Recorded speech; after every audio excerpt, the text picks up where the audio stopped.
Anytime you're ready. Okay. I'm Carolyn McCullough, and I'm going to read Speak by Laurie, Halse, Anderson. First of all, I'd like to say that I am a very avid,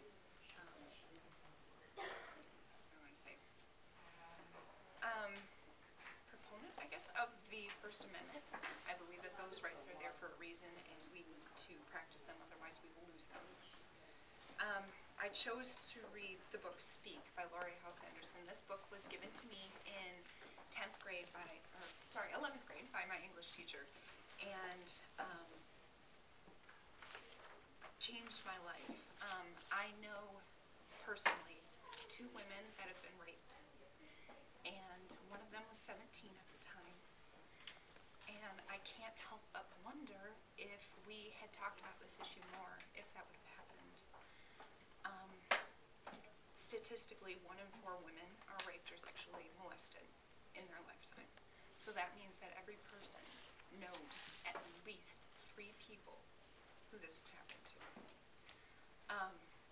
There are people in my friends that I will never know, and that scares me. I really like Speak because Laurie, Halse, Anderson does a very good job of talking about the subject, making it important without overdoing it or being graphic, and it's very real the way that the book is done.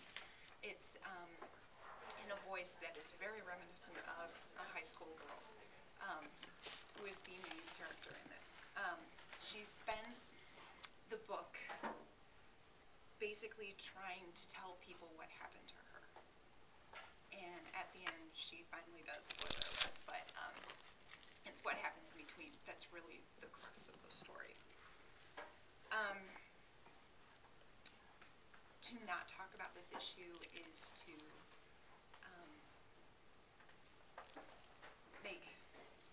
put girls in danger, and also to encourage ignorance. A lot of boys do not realize what rape means to a woman, and it's not that they're being mean about it, it's they really do not understand.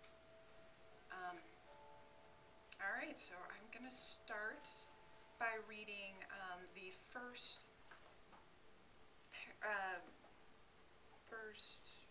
scene, I guess, in the book, and then I'm going to jump to the reason why this book is banned. So, let's get started. Welcome to Meriwether High. It is my first morning of high school. I have 7 new notebooks, a skirt I hate, and a stomachache. The school bus whizzes to my corner. The door opens and I step up. I am the first pickup of the day. The driver pulls away from the curb while I stand in the aisle. Where do I sit? I've never been a backseat waste case. If I sit in the middle, a stranger could sit next to me. If I sit in the front, it will make me look like a little kid, but I figure it's the best chance I have to make eye contact with one of my friends, if any of them have decided to talk to me yet. The bus picks up students in groups of 4 or 5. As they walk down the aisle, people who were my middle school lab partners or gym buddies glare at me. I close my eyes. This is what I've been dreading. As we leave the last stop, I'm the only person sitting alone. The driver downshifts to drag us over the hills. The engine clanks, which makes the guys in the back holler something obscene. Someone's wearing too much cologne. I try to open my window, but the little latches won't move. A guy behind me unwraps his breakfast and shoots the wrapper at the back of my head. It bounces into my lap. Oh ho ho. We pass janitors painting over the sign in the front of the high school. The school board has decided that Meriwether High, home of the Trojans, doesn't send a strong abstinence message, so they have transformed us into the Blue Devils. Better the devil you know than the Trojan you don't, I guess. School colors will stay purple and gray. The board didn't want us bring for new uniforms. Older students are allowed to roam until the bell, but 9th graders are herded into the auditorium.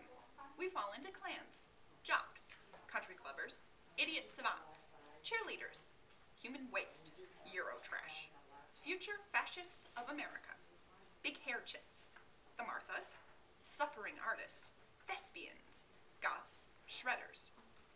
I am clanless. I wasted the last last weeks of August, watching bad cartoons. I didn't go to the mall, the lake, or the pool, or answer the phone. I have entered high school with the wrong hair, the wrong clothes, the wrong attitude, and I don't have anyone to sit with. I am outcast. There is no point looking for my ex-friends. Our clan, the Plain Janes, has splintered into pieces and are being absorbed by rival factions. Nicole lounges with the jocks comparing scars from summer league sports. Ivy floats between the suffering artists on one side of the aisle and the thespians on the other. She has enough personality to travel with 2 packs. Jessica has moved to Nevada. No real loss. She was mostly Ivy's friend anyway. The kids behind me laugh so loud I know they're laughing about me. I can't help myself. I turn around. It's Rachel, surrounded by a bunch of kids wearing clothes that most definitely did not come from the East Side Mall. Rachel Bruin, my ex-best friend. She stares at something above my left ear. Words climb up my throat. This was the girl who suffered through brownies with me, who taught me how to swim, who understood about my parents, who didn't make fun of my bedroom. If there was anything in the entire galaxy I am dying to tell what happened, it's Rachel. My throat burns. Her eyes meet mine for a second. I hate you, she mouths silently. She turns her back to me and laughs with her friends. I bite my lip. I'm not going to think about it. It was ugly, but it's over, and I'm not going to think about it. My lip bleeds a little. It tastes like metal. I need to sit down. I stand in the center aisle of the auditorium, a wounded zebra in a National Geographic special, looking for someone, anyone, to sit next to. A predator approaches, gray jock buzz cut, whistle around a neck thicker than his head. Probably a social studies teacher hired to coach a blood sport. Mr. Neck, sit. I grab a seat. Another wounded zebra turns and smiles at me. She's packing at least $5 grand worth of orthodontia, but has great shoes. I'm Heather from Ohio, she says. I'm new here. Are you? I don't have time to answer. The lights dim and the indoctrination begins. The first 10 lies they tell you in high school. 1. We are here to help you. 2. You will have enough time to get to class before the bell rings. 3. The dress code will be enforced. 4. No smoking is allowed on school grounds. 5. Our football team will win the championship this year. 6. We expect more of you here. 7. Guidance counselors are always available to listen. 8. Your schedule was created with your needs in mind. 9. Your locker combination is private. 10. These will be the years you look back on fondly. My first class is biology. I can't find it and get my first demerit for wandering the hall. It's 8:50 in the morning, only 699 days and 7 class periods until graduation. Our teachers are the best. My English teacher has no face. She has uncombed, stringy hair that droops on her shoulders. The hair is black from her part to her ears, then neon orange to the frizzy ends. I can't decide if she is pissed off her hairdresser or is morphing into a monarch butterfly. I call her Hair Woman. Hair Woman wastes 20 minutes taking attendance because she won't look at us. She keeps her head bent over her desk so her hair flops in front of her face. She spends the rest of the class writing on the board and speaking to the flag about our required reading. She wants us to write in our class journals every day, but promises not to read them. I write about how weird she is. We have journals and social studies too. The school must have gotten a good price on journals.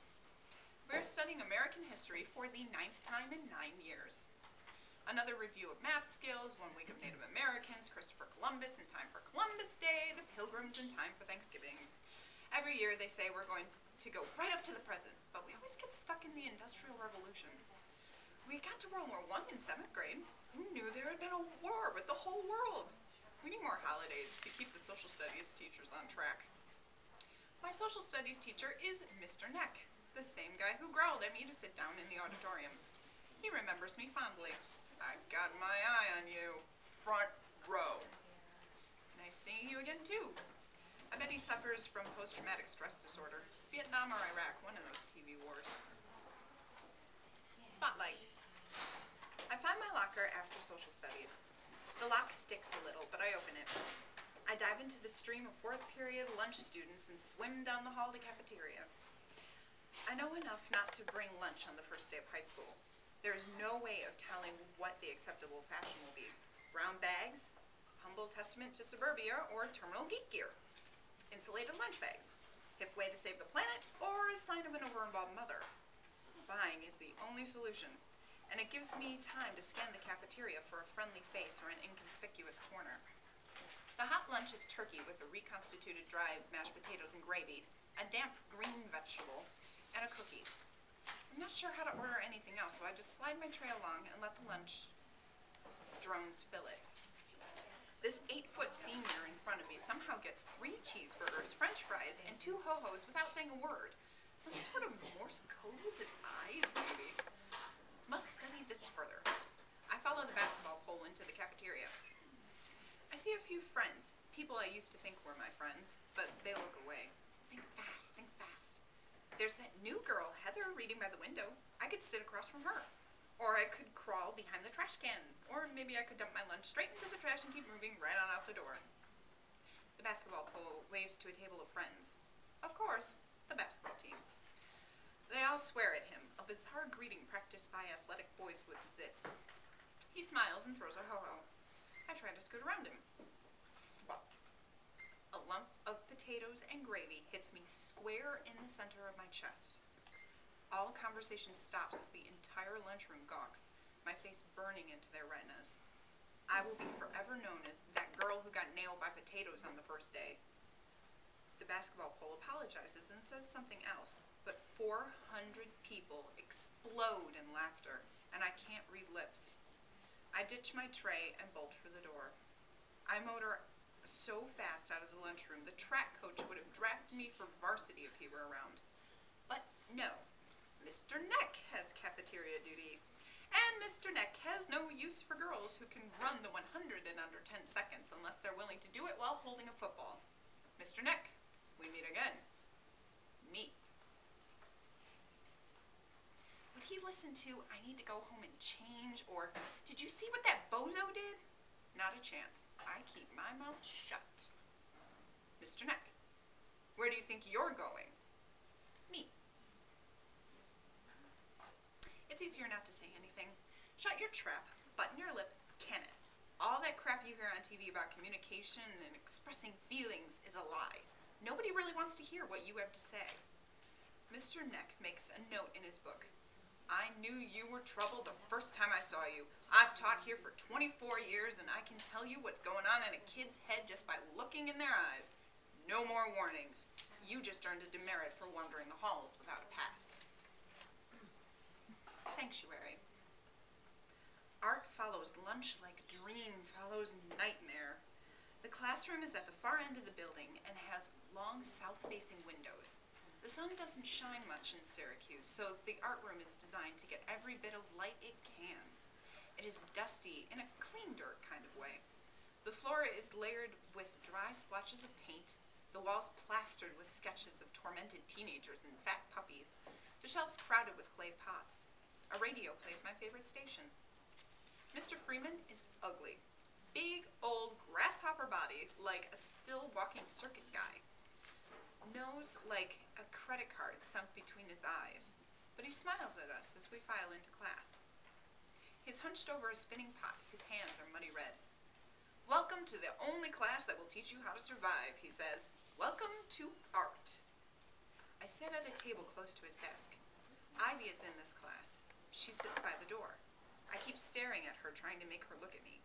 That happens in movies. People can feel it when other people stare at them, and they just have to turn around and say something. Either Ivy has a great force field or my laser vision isn't very strong. She won't look back at me. I wish I could sit with her. She knows art. Mr. Freeman turns off the wheel and grabs a piece of chalk without washing his hands. Soul, he writes on the board. The clay streaks the word like dried blood. This is where you can find your soul if you dare, where you can touch that part of you that you've never dared look at before.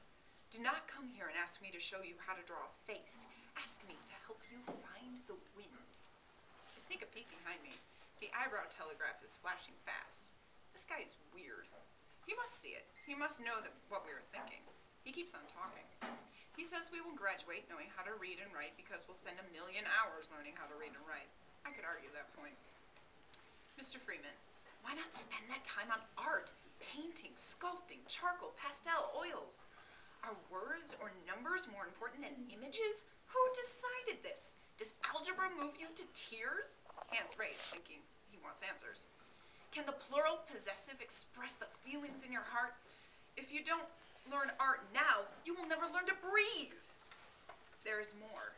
For someone who questions the value of words, he sure uses a lot of them. I tune out for a while, then come back when he holds up a huge globe that is missing half of the northern hemisphere. Can anyone tell me what this is? He asks. A globe? Ventures a voice in the back. Mr. Freeman rolls his eyes. Was it an expensive sculpture that some kid dropped and he had to pay for it out of his own money? Or they didn't let him graduate? Asked another. Mr. Freeman sighs. No imagination. What are you, 13, 14? You've already let them beat your creativity out of you? This is an old globe I used to let my daughters kick around the studio when it was too wet to play outside. One day, Jenny put her foot right through Texas and the United States crumbled into the sea.